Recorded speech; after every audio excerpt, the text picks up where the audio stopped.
నమస్తే. మనం ఇప్పుడు గేట్ 2024 క్వెషన్స్ అలాగే వాటి సొల్యూషన్స్ తెలుసుకుందాం. Sequence the following sentences PQRS in a coherent passage. ఒక 4 సెంటెన్సెస్ ఇచ్చారు. వాటిని ఒక వరుస క్రమంలో పెట్టండి అంటున్నారు. ఒకసారి చదివి చూద్దాం. Shifu's student exclaimed, "why do you run since the bull is an illusion." అంటే ఇలా జరిగింది. Why do you run since the bull is an illusion అన్నారు అంటే దీనికన్నా ముందు ఆ రన్ అనేది జరిగింది అని మనము ఊహించవచ్చు కదా. కాబట్టి పి అనేది మొదటి సెంటెన్స్ కాకపోవచ్చు అని ఒక ఊహ కలగాలి. Shifu said, "surely my running away from the bull is also an illusion." అయితే ఇది ఎప్పుడైతే షిఫు యొక్క స్టూడెంట్ ఎందుకు పరిగెత్తారు అని అడిగారో దానికి జవాబుగా షిఫు ఇలా అన్నారు, పరిగెత్తడం కూడా భ్రాంతి అని. కాబట్టి పి తర్వాత క్యూ రావాలి అని ఒక ఆలోచన మెదలాలి. Shifu once proclaimed that all life is illusion. ఒకప్పుడు షిఫు అన్నారట, జీవితం అంతా భ్రాంతి అని. One day when bull gave him chase, Shifu began running for life.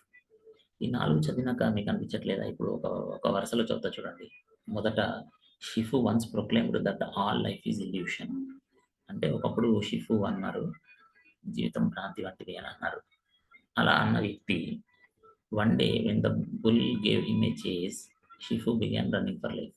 అలా భ్రాంతి అన్న వ్యక్తి కూడా మరి ఒక ఎద్దు ఏదో కారణం వల్ల కోపంగా వీళ్ళ వైపు వస్తుంటే తను పరిగెత్తారు. అప్పుడు అంటే ఆర్ మొదట, తర్వాత ఎస్ తర్వాత అని అర్థమవుతుంది. అప్పుడు మరి షిఫు స్టూడెంట్ అడిగారు, "గురుగారు మీరు ఒకప్పుడు ఇలా అన్నారు కదా, మొత్తం జీవితంతో భ్రాంతి అని, మరి ఎద్దు వస్తే ఎందుకు పరిగెత్తారని?" అప్పుడు అడిగారు. అంటే ఆర్ ఎస్ తర్వాత పి రావాలి అని అది తెలుస్తుంది. ఇక మిగిలింది క్యూ. అప్పుడు మళ్ళీ గురుగారు చెప్తున్నారు ఇలా, మరి పరిగెత్తడం కూడా భ్రాంతి అనుకుంటే సరిపోదా అని. కాబట్టి ఇక్కడ మనకి జవాబు RSPQ అని తెలుస్తోంది. ఇంకో ప్రశ్నకు వెళ్దాం.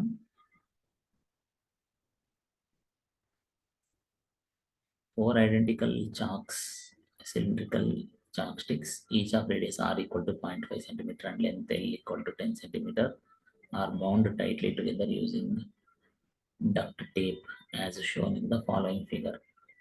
కింద బొమ్మలో చూపించినట్టుగా 4 చాక్ పీసుల చుట్టూతా ఒక టేప్ చుట్టారన్నమాట.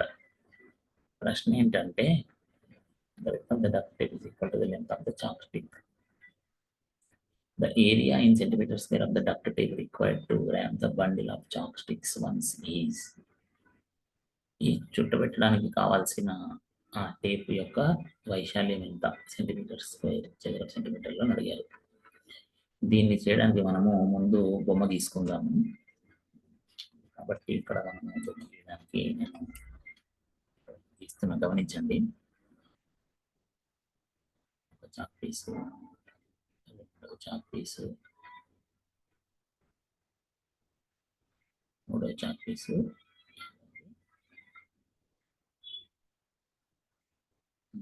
చాక్ పీసు. ఇప్పుడు వీటి చుట్టూ మనకు ఇలా ఉంది కదా.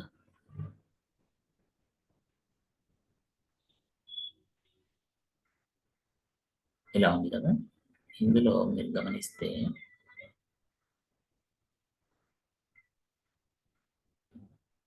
ఇది ఆర్, ఇది కూడా ఆర్. అంటే ఈ భాగాన్ని చూస్తే అది సర్కిల్లో పావు వంతు. అది ఇక్కడ నుంచి ఇక్కడ వరకు తీసుకుంటే అది ఒక స్ట్రైట్ లైన్ లాగా ఉన్నట్టు, అట్లా మళ్ళీ మనకి ఇంత పొడవు ఇది ఉన్నట్టు కాబట్టి ఒక రెక్టాంగులర్ పట్టీగా భావించవచ్చు. అది తీసుకుంటేనేమో ఇది సర్కిల్లో పావు వంతు, మళ్ళీ అక్కడ దాకా ఉండదు ఎల్ పొడవులో కదా. కాబట్టి మనం ఇప్పుడు ఏం చేయొచ్చు అంటే, కానీ ఇలాంటి సర్కిల్లో పావు భాగాలు 4 వైపులా ఉన్నాయి కాబట్టి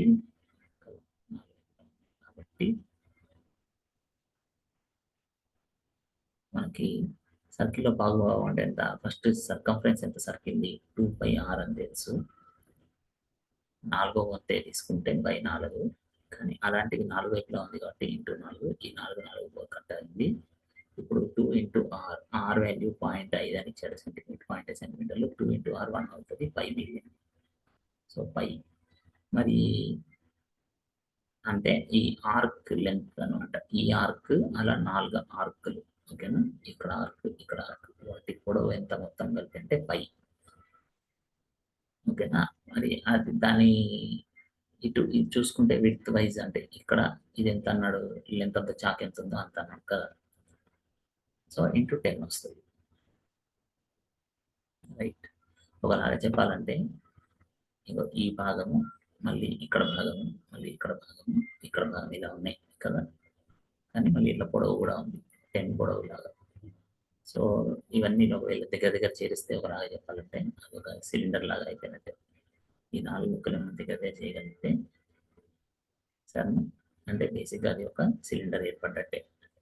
సిలిండర్ యొక్క రేడియస్ ఆర్ అన్నట్టే, అండ్ దెన్ ఇదేమో లెంత్ 10 అన్నట్టు. సో మరి ఈ సిలిండర్ యొక్క చుట్టుకొలత ఎంత ఉన్నట్టు మనకు తెలుసు, లాటరల్ సర్ఫేస్ ఏరియా అంటాం కదా. లాటరల్ సర్ఫేస్ ఏరియా ఎంత అంటే 2π h అంటాం కదా. సో 2 ఇంటూ ఆర్ ఇక్కడ 1 అది, ఈ పై ఇది పై అని, హెచ్ ఎంత అంటే 10 ఇక్కడ, ఓకేనా? ఆ విధంగా 10π వచ్చింది, ఓకేనా? ఇక్కడ రాసింది అదే. ఇప్పుడు ఇది కాకుండా మనకి ఇక్కడ నుంచి ఇక్కడ వరకు మీరు గమనిస్తే స్ట్రైట్ లైన్ ఉంది, అండ్ ఇది ఇటువైపు కూడా ఇది స్ట్రైట్ లైన్ లాగా ఉంది, అంటే రెక్టాంగిల్ షేప్ అనమాట. అలాంటివి 4 వైపులు ఉన్నాయి. సో ఈ రెక్టాంగిల్ ఏరియా ఎంత మరి, ఇక్కడి నుంచి ఇక్కడికి ఆర్, మళ్ళీ ఇక్కడి నుంచి ఇక్కడికి ఆర్, ఓకేనా? సో 2r, ఇదేమో 10, సో 2r ఇంటూ 10, అలాంటివి 4 వైపులు, సో 4. సో ఇప్పుడు ఈ 2r అంటే 2 ఇంటూ 0.5 ఉండాలి కాబట్టి 10 ఇంటూ 4 అంటే 40. సో టోటల్ ఏరియా ఎంత అంటే దిస్ ప్లస్ దిస్ అంటే 40 ప్లస్ 10π చదరపు సెంటీమీటర్లు అన్నమాట. ఇప్పుడు ఇచ్చిన జవాబులు మీరు చూస్తే ఇక్కడ ఇలా చివరిది చూడండి, 10 బయట రాసుకుంటే లోపల 4 ప్లస్ 5 అని ఇది సరిపోతుంది, ఓకేనా? ఇప్పుడు ఇంకొక క్వశ్చన్ తీసుకుందాం. The bar chart shows the data for percentage of population falling into different categories. ఓకేనా? 2003 నుంచి 2023 ఏమేమి మార్పులు జరిగాయి అది ఇక్కడ ఇవ్వబడింది. చార్ట్లో 4 కేటగిరీస్ ఉన్నాయి. ఒకసారి ఇలాంటి ప్రశ్నలకి ఆన్సర్స్ కూడా ఒకసారి ముందే చూసుకుంటే మనకి అసలు దేని మీద మనం కాన్సన్ట్రేట్ చేయాలి, అంటే డేటాలో దేని మీద ఫోకస్ చేయాలనేది ఒక ఆలోచన వస్తుంది. Based on the data provided, which one of the following points options is incorrect? అయితే ఏది రాంగ్ అన్నది అడుగుతున్నాడు. ఇప్పుడు మనము ఆన్సర్స్ ఒకసారి చదివిద్దాం. The ratio of percentage of population falling into overweight category to percentage of population falling into normal category. Okay, overweight category, normal category సంబంధించి ప్రశ్న లాగా ఉంది. అట్లాగే వేరే వేరే కేటగిరీస్ కూడా కంపారిజన్. అప్పుడు ఏం చేద్దామంటే మనం ఇచ్చిన డేటాని ఇక్కడ క్లుప్తంగా రాసుకుందాం. ఇచ్చిన డేటాని ఇక్కడ క్లుప్తంగా రాసుకుందాం. ఎలా అంటే ఒబీస్ అనేదాన్ని ఓబీ అంటాను, ఓవర్ వెయిట్ ఓడబ్ల్యూ అంటాను, నార్మల్ అంటాను, అండర్ వెయిట్ యూ అంటాను. 2003 ఈ ఇక్కడ ఇచ్చిన చార్ట్ నుంచి మనం కొంత డేటా రాసుకోవచ్చు. 2003 నుంచి 2023కి ఏం జరిగింది అన్నది రాసుకుందాం. ఒబీస్ పరిస్థితి ఏంటంటే నీలం రంగు 15, ఒకప్పుడు 15 ఉన్నది, ప్రస్తుతం 25గా మారింది. ఇక్కడ నేను 15 కాస్త 25గా మారిందని రాసుకుందాం. అలాగే ఓవర్ వెయిట్ తీసుకుంటే 25 నుంచి 40కి వచ్చింది. అది నార్మల్ ఏమో ఒకప్పుడు 50 ఉంటే అది ప్రస్తుతం 30కి తగ్గింది. అండర్ వెయిట్ ఒకప్పుడు 10 ఉంటే ప్రస్తుతము 5కి తగ్గింది. ఇప్పుడు మీరు ఏ ఆప్షన్ తీసుకోండి, ఏ అనే ఆప్షన్లో overweight category, normal category పోలుస్తున్నాడు. ఓవర్ వెయిట్ నార్మల్ కేటగిరీస్ 2003లో 25/50 అంటే ఓవర్ వెయిట్ బై నార్మల్ ఇలా ఉన్నది కాస్త ప్రస్తుతం ఏమైంది అంటే 2020 ఏమైంది 40/30గా మారింది. ఇది 1 కన్నా తక్కువ, ఇది 1 కన్నా ఎక్కువ. అంటే 2003 నుంచి 2023కి ఈ రేషియో అనేది పెరిగింది. దాన్ని కూడా ఇక్కడ ఇంక్రీజ్డ్ అనే అన్నారు. కాబట్టి ఈ అనే ఆప్షన్ కరెక్ట్గానే ఉంది. కాబట్టి మరి మనం కావాల్సింది ఏంటి? ఇన్కరెక్ట్ ఏది కావాలి. కాబట్టి ప్రస్తుతం జవాబు ఇది కాదనమాట. ఇప్పుడు బి అనే ఆప్షన్కి వెళ్దాం. బి అనే ఆప్షన్కి వెళ్తే ratio of percentage of population falling into under weight category. ఇక్కడ అండర్ వెయిట్ కేటగిరీని నార్మల్ కేటగిరీని పోల్చాలి. Under weight category normal category పోల్చాలి అంటే ఇప్పుడు ఈ రెండు తీసుకుంటే ఒకప్పుడు 10/50గా ఉన్నది, ప్రస్తుతము 5/30 అండర్ వెయిట్ బై నార్మల్. ఇప్పుడు ఇది 1/5 0 కట్ అయిపోయింది. 1/5 అంటే 0.2 అక్కడ డిక్రీజ్ అన్నాడు. ఇది 0.2, ఇది 5/30 కదా. 5/30 అంటే ఇది 1/5. సరే ఇంకా ఇలా చేద్దాం. ఇది 1/5 నుంచి 1/6గా మారింది. అంటే అది 6 టైమ్స్ కట్ అయింది కదా ఒకటి. సో 1/5 నుంచి 1/6గా మారింది అంటే తగ్గినట్టే కదా. ఎలా చెప్పొచ్చు? 5 నుంచి 6కి వెళ్ళడం అంటే పెరిగినట్టు. మరి ఎప్పుడైతే మనము ఫ్రాక్షన్ ఇటు 1/1 అటు 1/1 చేసామో అప్పుడు 5 నుంచి 6కి పెరిగితే 1/5 నుంచి 1/6కి తగ్గినట్టు, అంతే కదా. ఓకే. సో రెండో ఆప్షన్ కూడా కరెక్ట్గానే ఉంది, కానీ మనకి ఇన్కరెక్ట్ ఆన్సర్ కాబట్టి ఇది కూడా మనకి ప్రస్తుతానికి అవసరం లేదన్నమాట. ఇప్పుడు సి ఆప్షన్కి వెళ్దాం. సి ఆప్షన్లో ఒబీస్ నార్మల్ కేటగిరీస్ పోలుస్తున్నాడు. Obese normal. So obese normal తీసుకుందాం. ఒబీస్ నార్మల్ తీసుకుంటే ఏం జరిగింది? ఒబీస్ బై నార్మల్ 15/50గా ఉన్నది కాస్త 25/30గా మారింది. ఇది తగ్గింది అని రానిచ్చారు. ఇప్పుడు ఏమైంది నిజంగా చూద్దాం. సరేనా? ఇప్పుడు చూస్తే మీరు జాగ్రత్తగా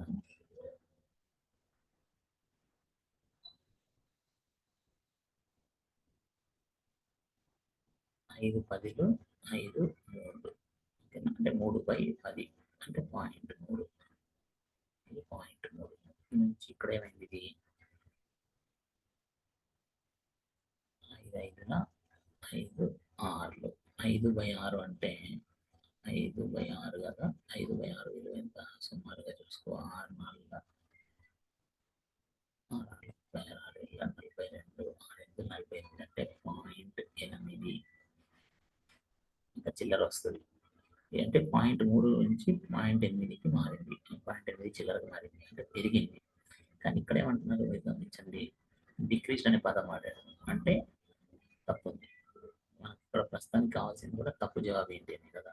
ఏది ఇన్కరెక్ట్ ఆప్షన్ అన్నాడు కాబట్టి సి అన్నమాట అయితే కదా. కాబట్టి ఇప్పుడు దీనికి సి అనేది ఎంపిక చేసుకోవాలి మనం. ఇట్లా మనకి గేట్ పరీక్షలో సులభంగానే ఉంటాయి. మీరు జాగ్రత్తగా ప్రశ్న చదివి అర్థం చేసుకుంటే మరీ కష్టంగా అయితే ఉండదు. సరేనా? సులభం కాకపోయినా అన్ని ప్రశ్నలు మరీ కష్టంగా అయితే ఉండవు. ధైర్యంగా ఓపికగా చదవాలి, చేయాలి. సరేనా? మరో ప్రశ్నకి వెళ్దాం. Examples of mirror and water reflections are shown in figure. అద్దంలో చూస్తే ఎలా ఉంటుంది,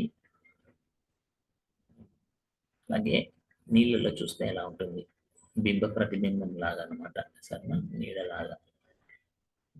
అద్దంలో చూసినప్పుడు ఎలా ఉంటుంది, అలాగే నీళ్ళలో చూసినప్పుడు ఎలా ఉంటుంది అంటే ఇటువంటి ఉదాహరణలు ఇచ్చారు ఇక్కడ.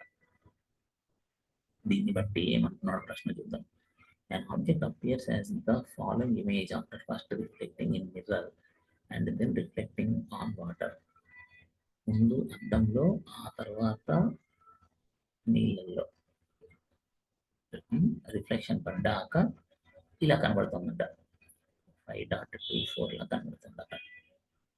సరేనా? ఇలాంటి లెక్కలు మీరు ఏం చేయొచ్చు అంటే, మీ దగ్గర ఒక కాగితం ఉంటే మీ అంతటా మీరే కాగితం తీసుకొని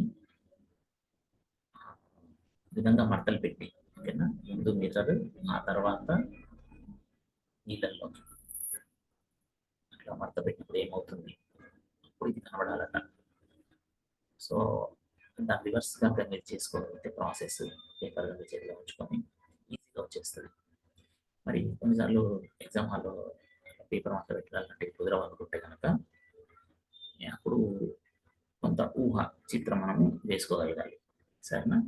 అయితే ఇక్కడ కూడా కొంత కామన్ సెన్స్ లాంటిది ఉపయోగిస్తే, సహజ తెలివితేటలు ఉపయోగిస్తే మరీ కష్టం కాకుండా రాంగ్ ఆన్సర్స్ని పక్కన పెట్టేసే అవకాశాలు ఉన్నాయి.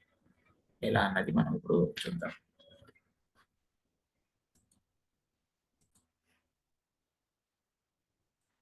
చేసి చూద్దాము.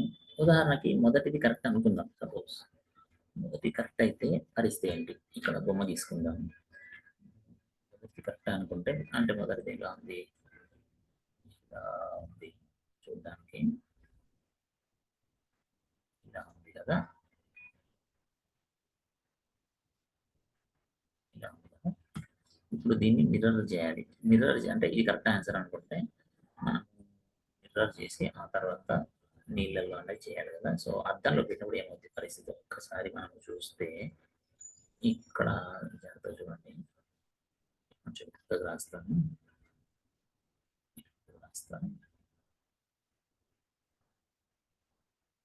ఇలా ఉంది కదా. ముందు అద్దంలో పెట్టినప్పుడు ఏమవుతుంది? దగ్గరగా ఉన్న గీత దగ్గరగానే వస్తుంది. ఇది ఇట్లా దూరం వెళ్తున్నట్టు ఇది కూడా ఇటు దూరం వెళ్తుంది. కింది పడే గీత కిందికి వస్తుంది. తర్వాత ఇప్పుడు ఇది ఇలా దూరం వెళ్తుంది కదా, అంటే ఇది దూరం వెళ్తుంది, కిందికి వస్తుంది.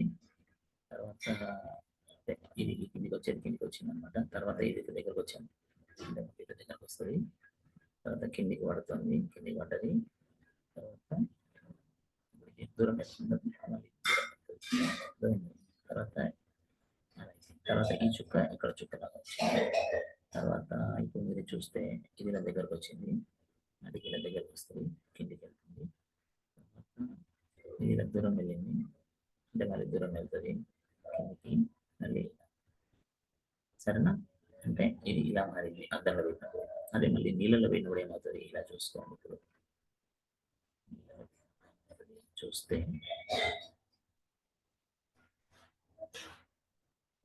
నీళ్ళలో పెట్టినప్పుడు ఏమవుతుంది చూస్తే ఈ గీత ఇలాగే ఎక్కడ వచ్చింది, ఈ గీత ఇక్కడ వచ్చింది, ఈ గీత ఇక్కడ వచ్చింది, ఈ గీత ఇక్కడ వచ్చింది, ఈ గీత ఇక్కడ వచ్చింది, చుక్కకి చుక్క.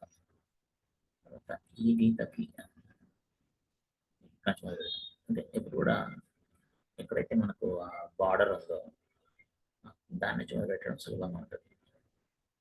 దగ్గరగా ఉంది అంటే ఇక్కడ దగ్గరగా ఉంటుంది. తర్వాత ఈ గీత ఇక్కడ వచ్చినట్టు, ఈ గీత ఇక్కడ వచ్చినట్టు, ఈ గీత ఇక్కడ వచ్చినట్టు, ఈ గీత ఇక్కడ వచ్చినట్టు. తర్వాత ఇంకా ఇది ఇందులో ఈ గీత అలాగే తీసుకుందాం. ఈ అడ్డు గీత కూడా ఇలాగే తీసుకుందాం. ఇప్పుడు ఇక్కడ నుంచి ఇలా దూరంకి వెళ్ళాలి, నుంచి దూరంకి వెళ్ళాలి. సరిపోయింది కదా. ఇప్పుడు మీరు చూడండి, ఇచ్చిన ప్రశ్న వచ్చేసింది ఒరిజినల్ ఆబ్జెక్ట్ ఇది అనుకుంటే అద్దంలో పెట్టి తర్వాత మళ్ళీ నీళ్ళలో పెడితే ఇలా వచ్చినట్టు కదా. కాబట్టి మొదటి జవాబే సరైనది తెలిసిపోతుంది. నీళ్ళ జవాబు చూడవచ్చు మనకి ఇక్కడ తెలిసిపోయింది కాబట్టి. లేదా ఇదే అనాలిసిస్ వేరే జవాబు కూడా చేసే ప్రయత్నం చేస్తే మీకు అవి తప్పు అని కూడా తెలుస్తుంది. ఇట్లా మీరు లెక్కలు సాధించవచ్చు అనమాట.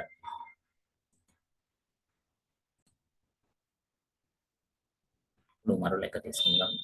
2 identical sheets AB of dimensions 24/16. ఇప్పుడు 2 sheets ఉన్నాయంట, 24/16 అన్నాడు కాబట్టి సుమారుగా బొమ్మలా కనబడేటట్టు తీసుకుందాం.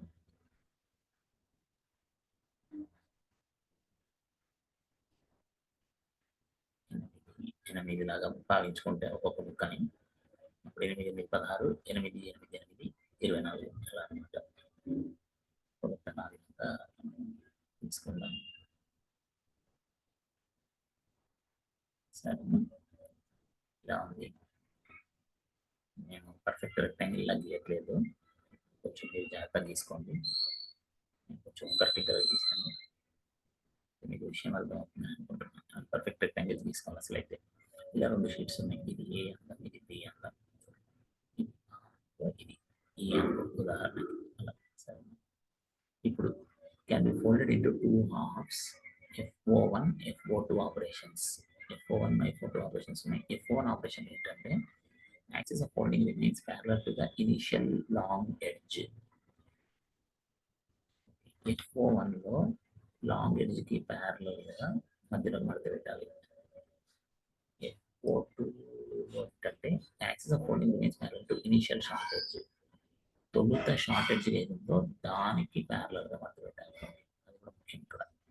తొలుత షార్ట్గా ఉన్నది, అలాగే తొలుత లాంగ్గా ఉన్నది అని పదాలు ముఖ్యం. తొలుత అనే పదాలు ముఖ్యం. Sheet is folded twice using FO1 and sheet is folded twice using FO2.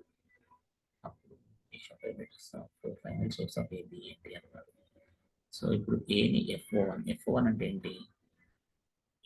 Long ఎడ్జ్కి ప్యారలల్గా మడత పెట్టాలి. సో లాంగ్ ఎడ్జ్కి ప్యారలల్గా మడత పెట్టాము అంటే మనము లాంగ్ ఎడ్జ్కి ప్యారలల్గా ఉన్నది ఇప్పుడు ఇలా మడతేసినప్పుడు ఏమైందంటే మనకి ఇప్పుడు షేప్ బొమ్మ ఇలా మారిపోయినట్టు. ఇది 24 ఉంటుంది, ఇది ఇప్పుడు 8 ఉంటుంది.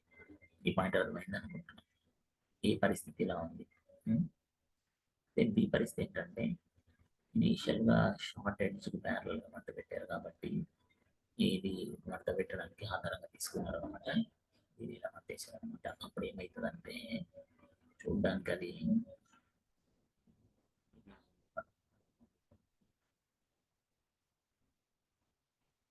12 అన్నమాట.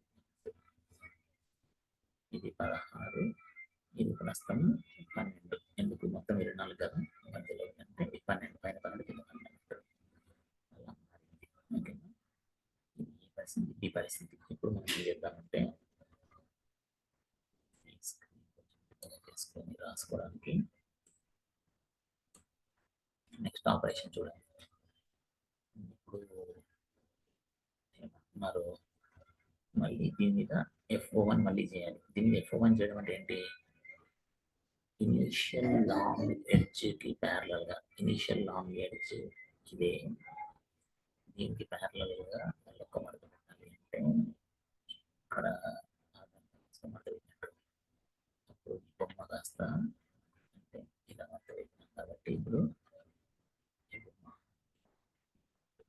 ఇది ఇంకా 24 ఉంది. ఇప్పుడు 24 ఉంది, అది మాత్రం ఇప్పుడు 4 ఉంది. రైట్, ఇప్పుడు దీని సంగతి చూద్దాం. ఇక్కడ చాలా జాగ్రత్తగా ఉండాలి. ఇప్పుడు FO2 ఆపరేషన్ చేయాలి. FO2 ఆపరేషన్ చేయాలంటే ఇప్పుడు షార్ట్ ఎడ్జ్ ఇది, లాంగ్ ఎడ్జ్ ఇది అని తొలుత షార్ట్ ఎడ్జ్. ఇక్కడ ఒక మాట చదవాలని జాగ్రత్తగా. FO2 the axis of folding remains parallel to the initial short edge. మరి ఇనిషియల్ షార్ట్ ఎడ్జ్ ఇది కాబట్టి దానికి ప్యారల్ గానే మడత పెట్టాలి. ఇప్పుడు కూడా అంటే ఇప్పుడు కూడా దీని ఆధారంగా చేసుకొని మడత పెట్టాలి. అట్లా మడత పెడితే ఎలా ఉంటుంది బొమ్మ అంటే ఇది 16 గానే ఉంటుంది.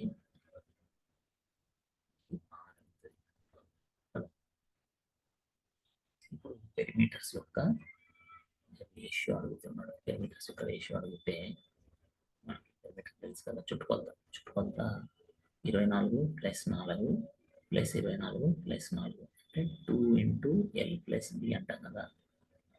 పొడవు వెడల్పు అట్లా 2 పొడవులు ఉన్నాయి, 2 వెడల్పులు ఉన్నాయి. అంటే 24 + 4 × 2 ఇక్కడ, అలాగే ఇక్కడ 2 × 16 + 6 అంతే కదా. అప్పుడు ఏమవుతుంది ఇక్కడ ఇది రేషియో కనుక్కోవాలి కదా. రేషియో కనుక్కోవాలన్నప్పుడు ఇటు 2 ఇక్కడ 2 తీసేయచ్చు. 24 + 4 అంటే 28. ఇది 16 ప్లస్ 6 అంటే 22. మళ్ళీ దీన్ని 2తో 2 కొట్టేస్తే 14:11 అని వచ్చింది. ఇది జవాబు అక్కడ ఉంది. సరేనా? ఇలా మనము సులభంగానే లెక్కలు సాధించుకోగలుగుతున్నాం. వెబ్సైట్స్ చెప్తాను. ఇవి చూస్తే మీకు వచ్చింది. అరవింద్ టాయ్స్ తెలుగు అన్నిట్లో సెర్చ్ చేస్తే సైన్స్ ప్రయోగాలు వస్తాయి. అవి చూసి నేర్చుకోవచ్చు. లేదా అరవింద్ గుప్తా టాయ్స్ అని కొట్టి హిందీ అని కూడా టైప్ చేయొచ్చు. తమిళ వాళ్ళైతే అరవింద్ గుప్తా టాయ్స్ తమిళ్, కన్నడ అయితే కన్నడ అరవింద్ గుప్తా టాయ్స్ కన్నడ ఇలా చూడవచ్చు. ధన్యవాదములు.